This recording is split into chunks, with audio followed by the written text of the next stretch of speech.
Welcome to Get the Math. Today we are solving a real-world percent markup problem using a linear equation.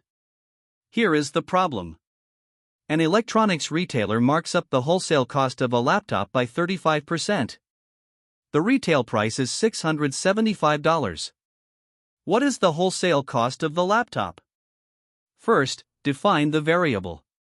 Let W equal the wholesale cost of the laptop. Now let's think about what markup means. The retailer takes the wholesale cost and adds 35% of that cost on top. So the retail price equals the wholesale cost plus 35% of the wholesale cost. That gives us our equation. W plus 0.35 W equals 675. Step 1. Combine like terms on the left side. W is the same as 1W. So 1W plus 0.35 W equals 1.35 W. Our equation becomes 1.35 W equals 675.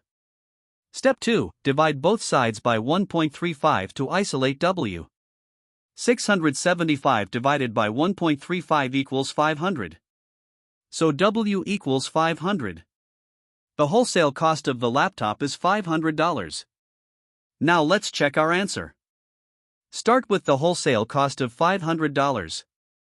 35% of 500 is 0.35 times 500, which equals $175. Add the markup to the wholesale cost. 500 plus 175 equals $675. That matches the retail price. Check. The wholesale cost of the laptop is $500. If this video helped you, hit like and subscribe for more math lessons every week. See you in the next one.